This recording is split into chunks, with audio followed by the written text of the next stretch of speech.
대통령 별의 순간 대운 찾는 법 148번째 챕터. 케이스 24의 사례. 지구로 환생하는 것을 언제 알게 되었습니까? 가슴으로 부드러운 소리가 다가와서 말했어요.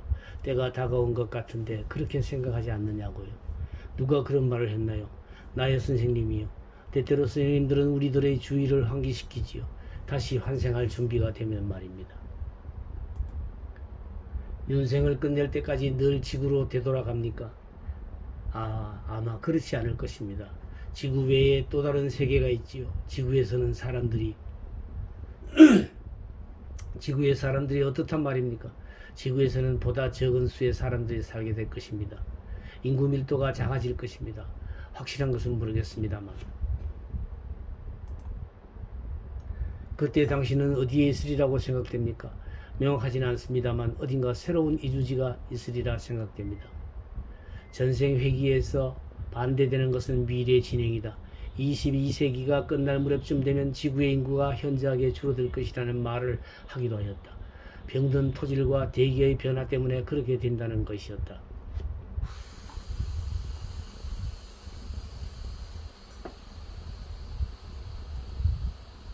어떤 영혼은 또 이상한 모양의 돔 같은 건물들도 보인다고 하였다. 미래에 대한 것은 항상 제한되어 상세한 묘사는 듣기 어려웠다. 그런 현상은 업보적인 억지에서 오는 건망증에 기인하는 것 같다. 다음 케이스를 통해 그것에 대해 좀 더 알아보기로 하겠다. 영계의 선생님들이 한다는 환생의 권고에 대해 좀 알고 싶습니다. 당신은 그분들이 그런 충고를 하지 않기를 바랍니까? 저야 물론 영혼의 세계를 떠나지 않기를 바라지요. 하지만 선생님들은 우리들이 너무 오래 머무는 것을 좋아하지 않아요. 그러면 발전할 수 없으니까요. 그래도 그곳에 머물겠다고 우길 수 있습니까? 네, 그럴 수 있지요.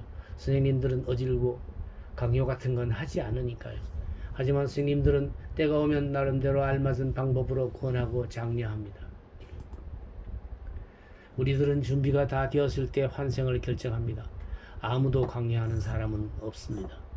다만 누군가 계속해서 노력할 수 있도록 자신감을 북돋아 줄 사람이 필요했을 따름이에요. 4장 케이스 10의 거론된 격리된 영혼에서는 지구에 있을 때 지나친 부정적인 에너지 때문에 손상되었던 영혼의 치유에 대해 말하였습니다. 케이스 22도 그런 영혼들의 치유에 대해서 말하였습니다.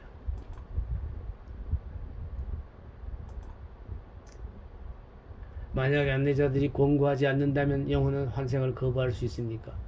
그토록 다시 인간으로 태어나는 것이 싫다면 아마 영계에 계속 머물 수도 있을 것입니다. 하지만 선생님들은 만약 환생의 경험을 하지 않는다면 배움이 잘 이루어지지 않고 진도가 늦어진다고 마크에게 말했지요. 또 그런 직접적인 경험을 하지 않는다면 많은 것을 잃게 된다고요. 쉬고 반성해야 한다는 것을 모두 깨닫게 됩니다. 인생의 경험이 없다면 불만스러울 것입니다. 환생의 준비가 다 되었을 때 어떤 일을 해야 합니까?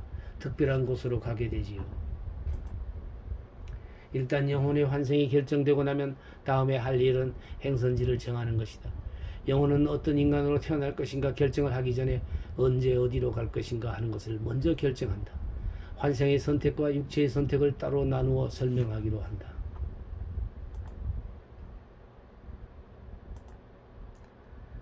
환생의 때와 장소와의 선택이 어떤 인간으로 태어날 것인가 하는 결정과 완전히 분리된 것은 아니다. 하지만 영혼은 먼저 어떤 곳이 환생할 시기에 적당한 곳인가 알아보게 된다. 그리고 다음 관심은 그곳에 살고 있는 사람들에게 쏠리게 된다. 영혼에게 가장 큰 영향을 주는 것이 문화이고 그러한 행사들이며 스스로 그런 일에 참여하는 것임을 깨닫게 된 뒤 의문이 풀리기도 하였다. 전체적으로 볼 때 영혼의 세계는 그 기능적인 면에서 일률적이지 않음을 감지하기도 한다.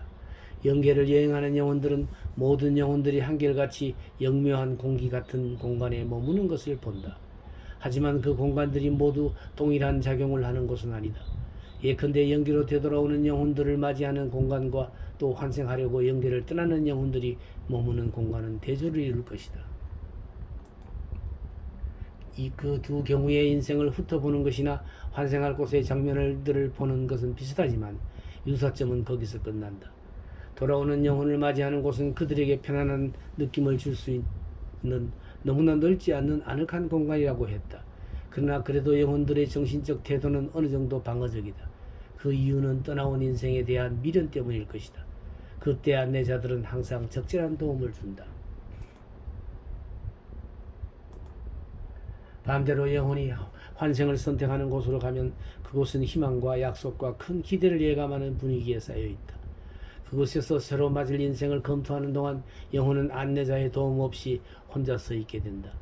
이 열띠고 자극적인 공간은 영에게 있는 그 어느 배움의 공간보다 넓다고 모두들 말한다. 케이스 22의 영혼은 그곳이 아주 특별한 곳으로 천체들에 관해 알아볼 수 있도록 전능한 에너지가 시간을 변경하는 곳이라고 하였다. 그 환생의 장소에 대해서는 말하기를 좋아한다. 그리고 그들은 놀라울 만큼 비슷한 표현을 하기도 한다. 그곳은 영화관을 닮았었는데 거기서 영혼은 자신의 환생에 대한 영화 같은 장면들을 보게 된다. 제각기 다른 환경에서 다른 인물로 사는 것을 보는데 그 중에서 가장 자신의 수련에 어울리는 시나리오를 선택한다. 선택한 인생의 진짜 공연을 펼치기 전에 총연습을 하는 것이다.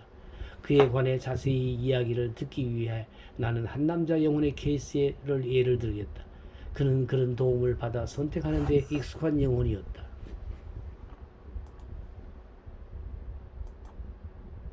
이 별의 순간 찾는 법 강좌는 현재 오프라인에서도 1년 과정으로 진행되고 있습니다. 매주 토요일 오전 10시부터 오후 1시까지 3시간씩 해서 1년간 진행되는데요. 서울 동광문화대학원 대학평생교육원에서 진행되고 있습니다. 서울 성북구 성북로 28길 60에 위치하고 있으며 등록 신청은 3월과 4월에 1학기 등록 신청을 받고 2학기 등록 신청은 8월과 9월에 받습니다. 전화번호와 이메일을 참조하셔서 이곳으로 신청하시면 되겠습니다. 관심 있는 많은 분들의 참여를 기다리겠습니다.